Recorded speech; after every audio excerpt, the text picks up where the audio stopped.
बिस्मिल्लाहिर्रहमानिर्रहीम। अस्सलाम वालेकुम। इहदिना सिरातल मुस्तक़ीम। दुनिया में तव्हां जेकॾहिं को बि अमल करणु चाहींदा आहियो त उन जे लाइ स्किल जो हुजणु लाज़मी आहे। स्किल छा आहे? कंहिं बि कम में महारत, कंहिं बि कम जी करण जो तरीक़ेकार, या अहिड़ो अमल जेको ॿियनि माण्हुनि खां तव्हांखे अलॻि करे या जुदा करे। समूरा माण्हू जंहिं बि तव्हां प्रोफेशन में वेंदव त केतिरा ई माण्हू कमु कंदा रहंदा आहिनि, उन जॻह ते जॉब कंदा आहिनि या हू को प्रोफेशन कंदा आहिनि, पर उन जॻह ते जेकॾहिं तव्हांखे स्किल हूंदो त तव्हां हुनखे वधीक बहितर नमूने सां करे सघो था। छो जो हुनुर ई उहा शइ हूंदी आहे जेको माण्हूअ जी आइडेंटिफिकेशन कंदो आहे ऐं हुनुर सां ई माण्हू जी शनाख़्त थींदी आहे। तव्हां ॾिठो हूंदो त आमतौर ते हिकिड़ो असांजे ॻोठ में हिकिड़ो मिसाल ॾींदा आहिनि त हिकिड़े माण्हूअ हिकिड़ो वॾो गुंड काठ जो टुकड़ो ॿिए माण्हूअ खे ॾिनो त उन खे चयईं त मूंखे हिन मां टेबल ठाहे ॾे।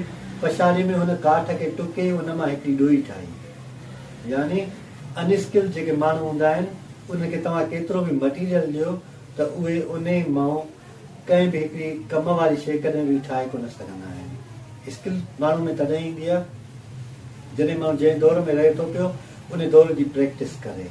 यानी हू जंहिं बि कम में महारत हासिल करण थो चाहे उन में प्रैक्टिस करे।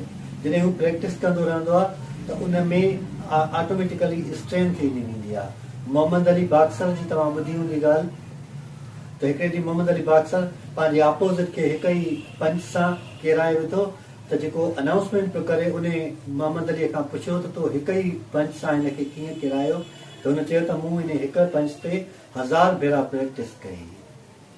यानी प्रैक्टिस तव्हांखे बहितरीन स्किलफुल बनाए सघे थी।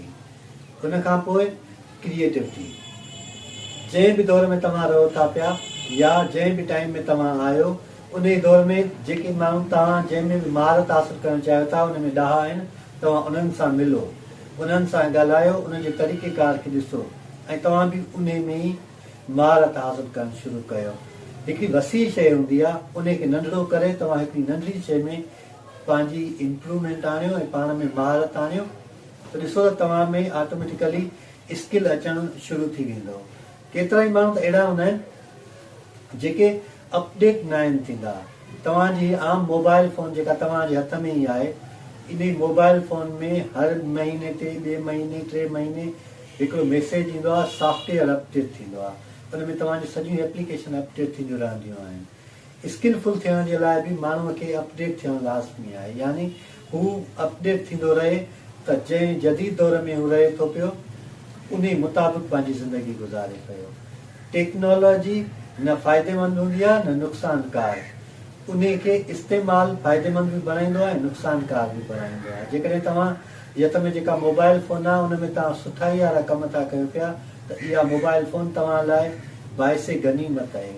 पर इहा ई मोबाइल फ़ोन तव्हांजे लाइ गुनाह जो सबबु बि बणिजे थी ऐं ॿियनि अमलनि जे लाइ बि तव्हांखे कसूरवार ठहिरायो वेंदो।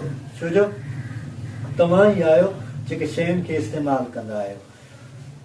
तव्हां ॾिठो आहे जॾहिं सिरुनि जो हिकिड़ो ढिघ पियो हूंदो आहे ब्रिक्स जो, त उन मां ई हिकिड़ी बिल्डिंग ठहंदी आहे। ईअं ई तव्हां पंहिंजे ख़्यालनि खे, सोचुनि खे तरतीब ॾेई हिकु बहितरीनु शइ तव्हां तख़लीक़ करे सघो था। अलाह साईं असां सभिनी खे सिधो रस्तो ॾेखारे ऐं सिधे रस्ते ते हलण जी तौफ़ीक़ अता।